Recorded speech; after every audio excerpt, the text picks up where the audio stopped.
मेरे YouTube channel के सभी दर्शकों को मेरा हार्दिक प्रणाम, आपका स्वागत, अभिनंदन और सभी सब्सक्राइबर्स को मेरा धन्यवाद। मित्रों, आज मैं आपकी सेवा में उपस्थित हुआ हूँ लेकर सूक्ति सुधा पंचमः पाठः, जो कक्षा 9 की संस्कृत विनोदिनी का पाठ है। और आज हम इस पाठ का भावार्थ और अभ्यास सीखने जा रहे हैं। आशा है आपको वीडियो पसंद आ रहे होंगे। यदि पसंद आते हैं तो उन्हें ज़रूर वीडियोज़ को लाइक कीजिएगा, शेयर कीजिएगा और मेरे यूट्यूब चैनल को सब्सक्राइब करना न भूलिएगा। धन्यवाद। तो आरंभ करते हैं पंचमः पाठ, पाँचवा पाठ, सूक्ति सुधा। मित्रों, सूक्ति का अर्थ होता है सुधन उक्ति, अर्थात सुंदर उक्ति, सुंदर कहावत, अच्छे वचन, सुंदर वचन। और सुधा का मतलब अमृत, यानी अच्छे वचन रूपी अमृत, सुंदर वचन रूपी अमृत। तो देखिए, पाठ परिचय में कहते हैं, शिक्षा का उद्देश्य बालकों का सर्वांगीण विकास करना है। अतएव जीवन में सत्प्रेरणा, सदाचरण, राष्ट्रभक्ति के सुदृढ़ीकरण व राष्ट्र प्रेम पैदा करने के लिए वेदों तथा पुराणों सहित संस्कृत वाङ्मय की सूक्तियाँ सर्वोत्तम माध्यम हैं। अतएव पाठ्यक्रम में इस प्रकार के पाठों का समावेश किया जाना शिक्षा शास्त्रियों के द्वारा श्रेयस्कर माना जाता रहा है। जीवन के प्रत्येक क्षेत्र में सत्प्रेरणा प्राप्त करने के उद्देश्य से प्रस्तुत पाठ में विभिन्न ग्रंथों से 12 सूक्तियों का चयन किया गया है। आशा है पाठ में संकलित सूक्तियों के अध्ययन से बालकों के व्यक्तित्व का विकास होगा तथा भावी जीवन के लिए पाथेय प्राप्त होगा। यही इस पाठ का परम उद्देश्य है। तो देखते हैं। तो देखिए मित्रों, पाठ में है, सबसे पहली सूक्ति है, सताम संगो लोके कथमपि हि पुण्येन भवति। सज्जनों का संग, सताम संगः, सज्जनों का संग, लोके संसार में, कथमपि ही किसी प्रकार, पुण्येन भवति पुण्य से ही प्राप्त होता है। अर्थात सज्जनों का जो संग है, सज्जनों का साथ है, उनकी संगति है, वो ऐसे ही प्राप्त नहीं हो जाती है बिना किसी कारण के।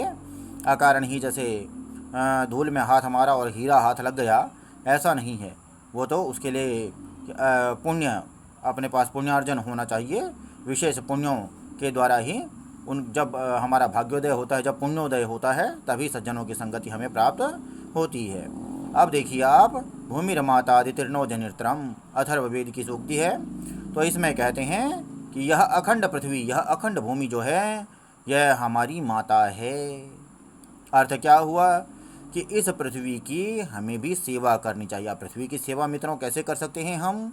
इस पृथ्वी को, इस भूमंडल को स्वच्छ रख करके, साफ रख करके, इस पर कूड़ा करकट इधर उधर न फेंक करके, निश्चित जगहों पर पॉलीथीन का कम प्रयोग करके, सीमित प्रयोग करके, और जल संसाधनों का उचित प्रयोग करके, यानी किसी भी चीज़ की बर्बादी न करके और उसका सीमित उपयोग करना, जितना आवश्यक है उतना ही उपयोग करना।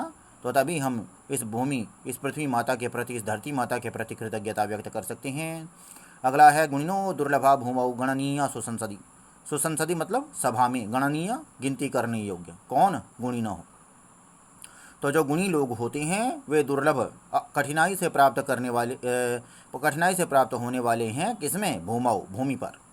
यानी जो गुणी लोग हैं वे इस पृथ्वी पर कठिनाई से प्राप्त होते हैं। और गणनीय सुसंसदी, और सभा में जो है वे गिनती करने लायक होते हैं, यानी उंगलियों पर गिने जा सकते हैं, यानी बहुत सीमित होते हैं।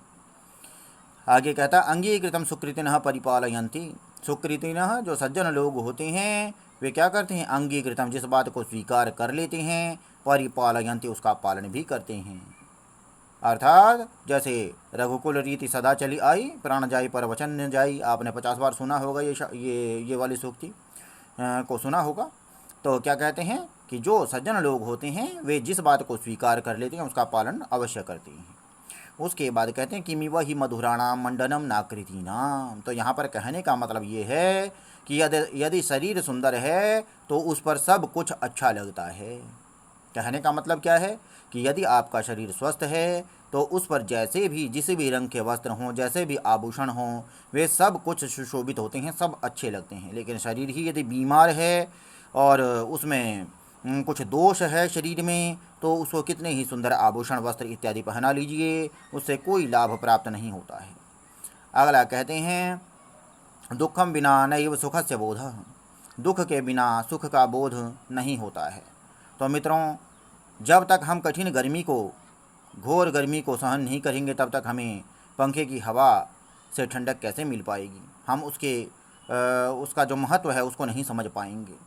तो यही बात है। तो इसीलिए कहता है कि दुख के बिना सुख का ज्ञान नहीं होता है। जब व्यक्ति दुखों का भोग कर लेता है तो उसे छोटा सा क्षण भर का सुख भी जो है ना वो उसे गणना में लेता है। आगे क्या कहते हैं, अपत्य सेवी भिषजाम असाध्य। भिषजाम भेषजों का, जो औषधि बांटने वाले जो वैद्य होते हैं उनका भी असाध्य है। कौन? अपथ्य सेवी, यानी अनाप शनाप खाने वाला। ठीक, यानी जैसे कहा करते हैं कि आयुर्वेद के अनुसार रात को दही नहीं खाना चाहिए, या कहते हैं कि तरबूज के ऊपर से पानी नहीं पीना चाहिए। ठीक, तो इस तरीके की चीज़ें जो भी व्यक्ति करता है तो अपथ्य सेवी यानी अनाप शनाप चीज़ों को खाने वाला, गलत भोजन को करने वाला, या कह दीजिए कि बासी सड़ा हुआ भोजन खा लिया, मना किया जा रहा है जिस भोजन के लिए उसको भी खा लिया। तो ऐसे व्यक्ति जो है वो वैद्यों के लिए भी असाध्य होते हैं, यानी वैद्य भी उन्हें, डॉक्टर भी जो है उन्हें ठीक नहीं कर सकते हैं। तन्मे मनः शिव संकल्पमस्तु, वह मेरा मन शिव संकल्प वाला हो, कल्याणकारी संकल्प वाला हो। कहने का तात्पर्य क्या है कि यह मन जो है सबसे पहले कोई भी विचार मन में ही उत्पन्न होता है, और तभी जो है कि इंद्रियां यदि मन के वशीभूत हैं तो इंद्रियां उसी कार्य को करने के लिए प्रेरित होती हैं। मन में सुविचार उत्पन्न होते हैं तो इंद्रियां भी अच्छे कार्यों की ओर प्रेरित होंगी। तो इसीलिए कहते हैं कि वह मेरा वन शिव संकल्प वाला हो, कल्याणकारी संकल्प वाला हो। प्रवर्तते ही विमले हृदय स्वच्छे सरस्वती। सरस्वती माता कहाँ निवास करती है? विमले हृदय स्वच्छे, स्वच्छ और पवित्र हृदय में ही सरस्वती का वास होता है। यदि कुंठाएँ, द्वेष भावना, ईर्ष्या, लोभ, मोह इत्यादि भावनाएं हृदय में भरी रहेंगी तो माँ सरस्वती के लिए स्थान कहाँ होगा? तो वह तो पवित्र और स्वच्छ हृदय में ही उत्पन्न निवास करती है। आगे कहते हैं सत्य सर्वम प्रतिष्ठितम, सत्य में ही सब कुछ प्रतिष्ठित होता है। अगला है मानवम पुत्रवद वृक्षास्तारयन्ति परत्र च। मानव को पुत्र के समान वृक्ष जो है उसका उद्धार करते हैं। मानव का पुत्र के समान उद्धार करते हैं कौन? वृक्ष। और कहाँ पर? इस लोक में भी और परत्र परलोक में भी। कहने का तात्पर्य क्या है कि यदि पुत्र है, हो सकता है पुत्र माता पिता को धोखा दे जाए। बहुत से पुत्र हैं आजकल आप कलयुग में देख ही रहे हैं, अनेक सूचनाएं आपको समाचारों से मिल जाती होंगी। तो कहने का मतलब क्या है कि पुत्र के समान पेड़ जो है वो मानव का उद्धार करते हैं, इस लोक में भी और परलोक में भी। तो एक वृक्ष यदि उसने लगा लिया तो वृक्ष कभी धोखा नहीं देगा। पुत्र तो धोखा दे करके चला जाएगा, हो सकता है विवाह पश्चात या हो सकता है विवाह से पूर्व भी वो धोखा दे करके चला जाए। जैसे उसके विचार होंगे, कुत्सित विचारों में कुसंगति में पड़ जाएगा तो हो सकता है कि चला जाए।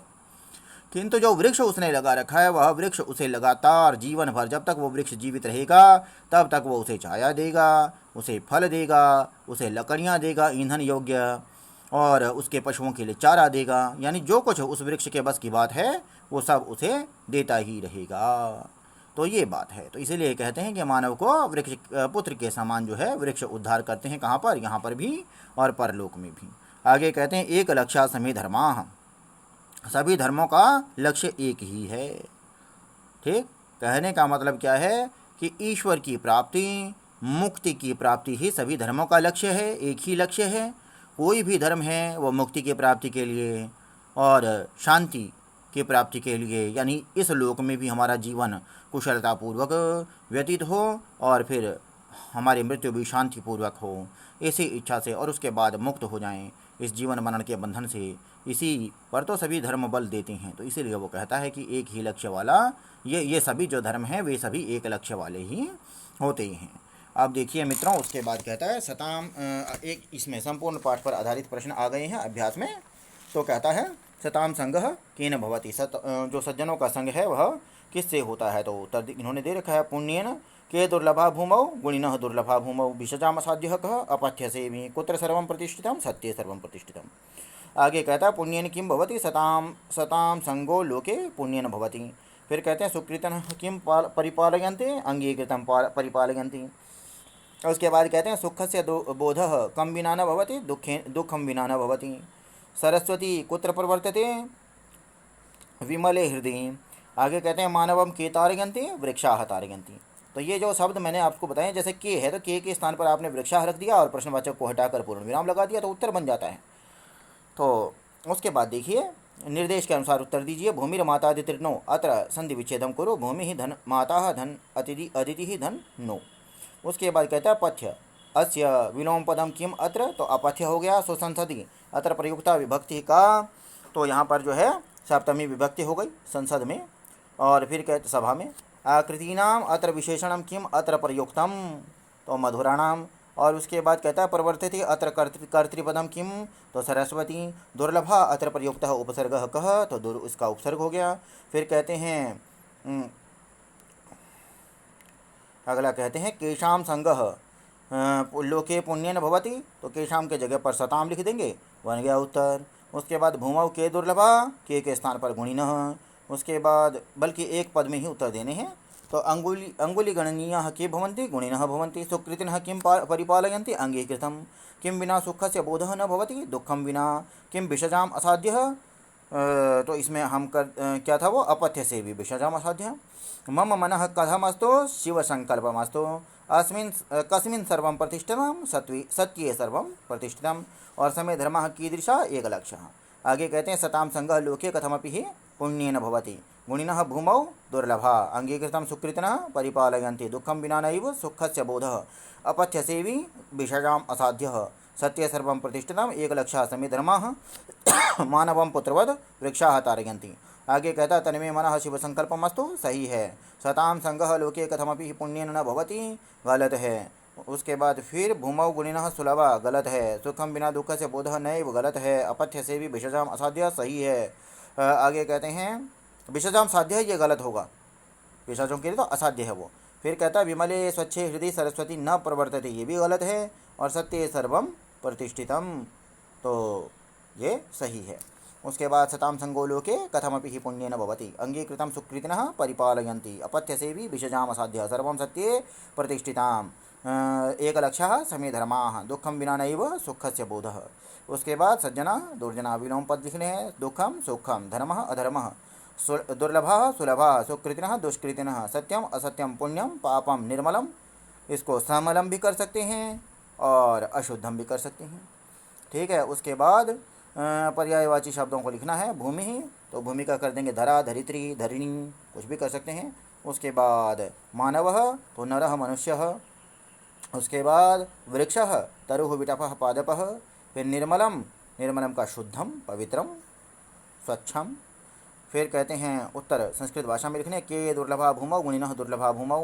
पुत्र सरस्वती प्रवर्तते विमले हृदय स्वच्छे सरस्वती प्रवर्तते। मानवं पुत्रवद के तारयन्ति वृक्षाः तारयन्ति, के स्थान पर वृक्षाः लिखो। और उसके बाद कहते हैं रेखांकित उत्तरों के आधार पर, रेखांकित उत्तरों के आधार पर प्रश्न निर्माण करना है। तो रेखांकित तो यहाँ दिखाई नहीं दे रहे हैं मित्रों, फिर भी हम बना सकते हैं। एक लक्ष्या समय धर्माः, तो एक लक्ष्या समय धर्माः के स्थान पर के लगा देंगे, प्रश्नवाचक बना देंगे। सर्वे सत्यम सत्य सर्वम प्रतिष्ठितम, सर्वम के स्थान पर किम लगा देंगे, सत्य किम प्रतिष्ठितम। दुखम बिना नैव सुखस्य बोधः, तो दुखम बिना नैव कस्य बोधः कर सकते हैं, या कम बिना नैव दुखस्य बोधः सुखस्य बोधः कर सकते हैं। गुणिनो दुर्लभा भूमौ के दुर्लभा भूमौ। तो ये इसके इस प्रकार से प्रश्न बन गए। तो इस प्रकार मित्रों ये पाठ यहीं समाप्त होता है। तो पाठ को ध्यान से सुनने के लिए धन्यवाद।